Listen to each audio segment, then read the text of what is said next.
above the upper door, you can see a statue of a man.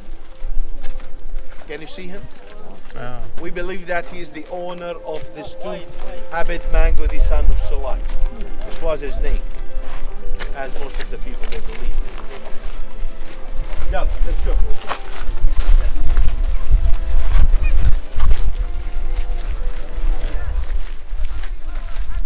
This is the main entrance to the city of Petra. And if you look around, it's all mountains. So it's going to be raining up there. Water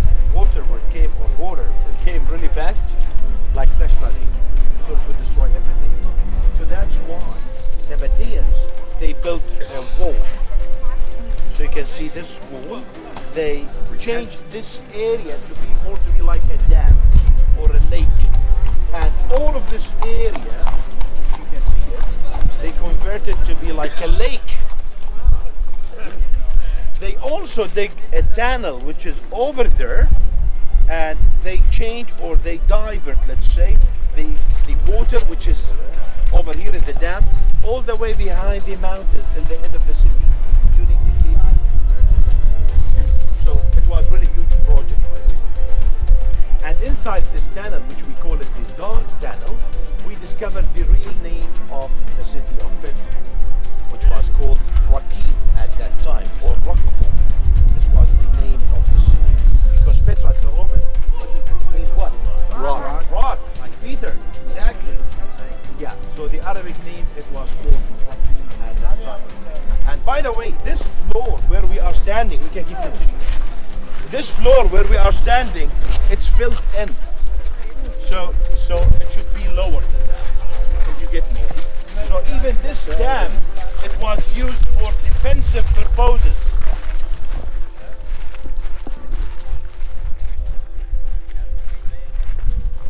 سلامات كيفك على الزوم؟ ولك انت عرسكم يوم الجمعة؟ مبروك. So because of earthquakes, all of this huge rock was tracked. Also water, it helped out.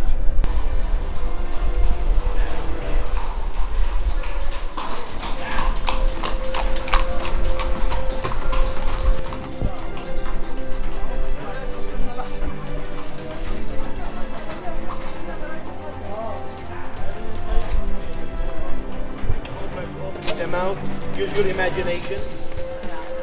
Okay. Okay, what about Kim Kardashian up there?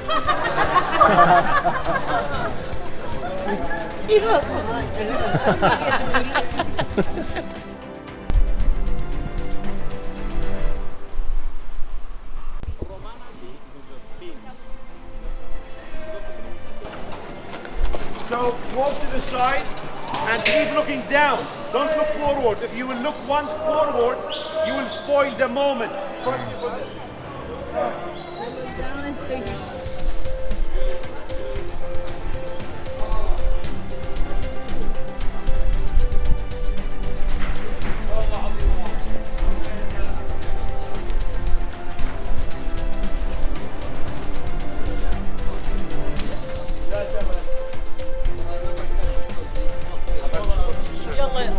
هذه وعند ورا الهرب اسمع.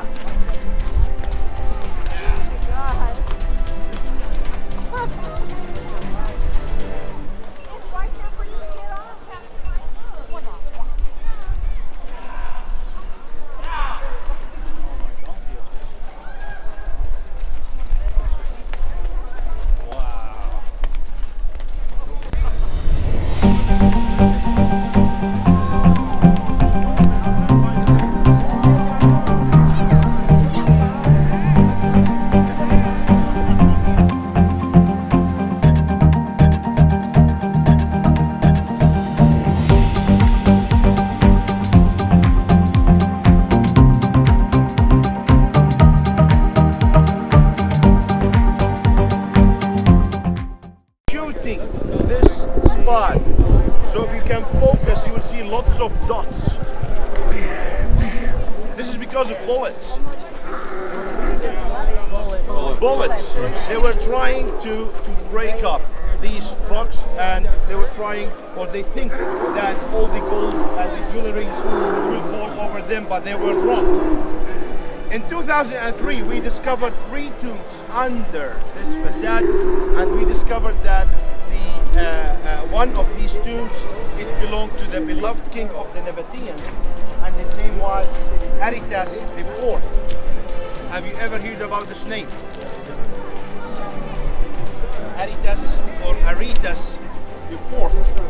Aretas, he was the king of the Nabateans, and he used to live during the same time of Jesus.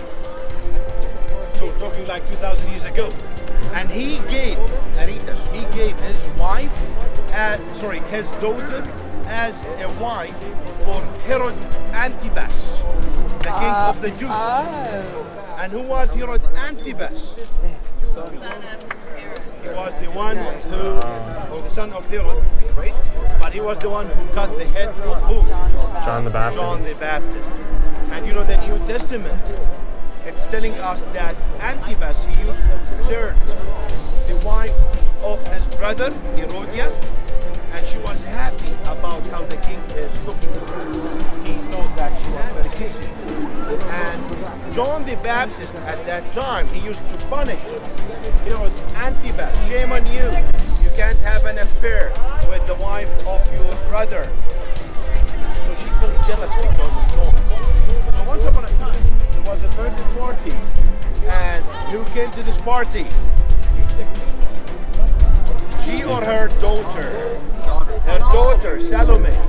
She came in and she danced for Herod and for his friends. And he loved the way how she danced. So he said to her, ask anything you wanted, even the half of my kingdom, I will give it to you. Yeah. So she went to her mommy and she said, what shall I ask for? She said, ask for the head of John. So he ordered the people to cut the head of John, who was beheaded over here in Jordan, in a place called Makarios, or Mkawr in Arabic. So when the wife of Antipas, she saw what her husband he did, and as we mentioned, she was a Bedouin, she felt jealous. So she came back from Jerusalem to where? To her daddy over here in Petra, with lots of tears in a very humble way. Oh, daddy, look to your son-in-law what he did to me. So the daddy, Aretas IV, he became angry, and he had a huge campaign on Jerusalem at that time. And the people of Jerusalem, they believed that this was the punishment of the God, because Antipas, he cut the head of an innocent man who was John. We'll start explaining about this monument from the lower side, and by the way, you're going to see many influences. Bless you.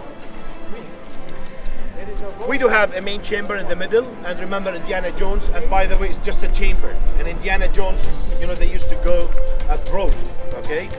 2 small chambers on both sides, on left and right, which was used as services, or like small kitchens, to serve the people who used to come and visit the tomb. 2 horsemen, they are standing. This one, he's looking to the east, and I'm talking about this statue, and his name was Castro. And Castro, he was looking to the east. This is a Greek mythology, by the way. Castro, he was looking to the east because he was taking the good soul to the heaven. The other one is his brother, and his name was Pelucas. He's looking to the west, and he was taking the bad soul to the hell. Have you ever watched this movie, Troy? Yes.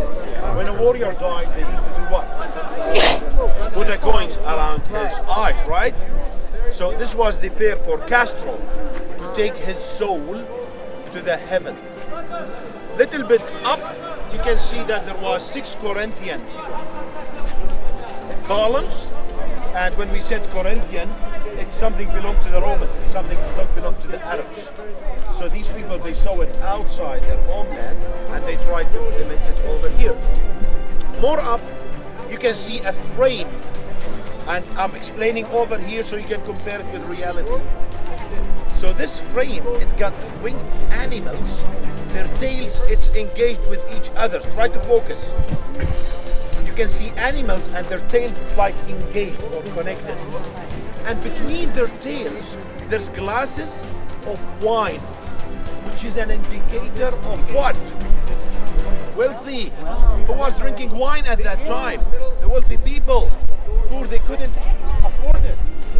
Little bit up, you can see this triangle, and there was a human face inside this triangle, which was almost destroyed. And next to this human face, inside the triangle, there was pomegranate fruits, which is a sign of prosperity at that time. More up, you can see Isis, the Egyptian goddess, the one who was shot. You see? And next to Isis, there's another thing, and it's a Greek mythology, and we call them the Amazons. And I'm talking about the winged topless ladies. And the people of the Greek at that time, once they used to see any Amazon, any of these Amazons flying over the battle of the Greek, they would win the battle at that time. More up, you can see two eagles on each side. I'm indicating on the eagles, so you can see them. Two eagles on each side, which is a sign of sovereignty, the sovereignty of the country. And in the middle up, you can see urn, U-R-N, the urn. Urn, which is a sign of what? Death. You know, still some people, they burn their bodies and then they put all the ashes inside the urn. These holes on right and on left, it was used for scaffold. So Nabateans, they used to dig from up to down. They couldn't dig from down to up, because in this case they are going to destroy everything they will do. Can you imagine that? They also dig a tunnel, which you can't see it over here in this picture, but if you look up there, you can see something like a curved tunnel. You can see it in this picture. And this tunnel, it was digged in a curved line in order to divert the rain to both sides. So whenever it's going to be raining, water will slide to this side and this side. And have a look around you. It's well protected. So that's how it lasts. We're talking about a monument which dated back 2,000 years ago. The only restored thing, which is this column. Can you see the third column from the left? It's the only one which is restored. And you can see there's some blocks in it. So it's the only restored thing. You just think about it. If these people, while digging by hammers and chisels, if they will did any mistake, if any labor he did any mistake, they have to change all of this location. You think about it this way. I would like to thank you for your listening, and I hope you enjoyed my explanation about this map. I'm sorry because I'm talking too much, but I just love to give you the real, let's say, information about this monument. So thanks for your listening. Thanks for your patience.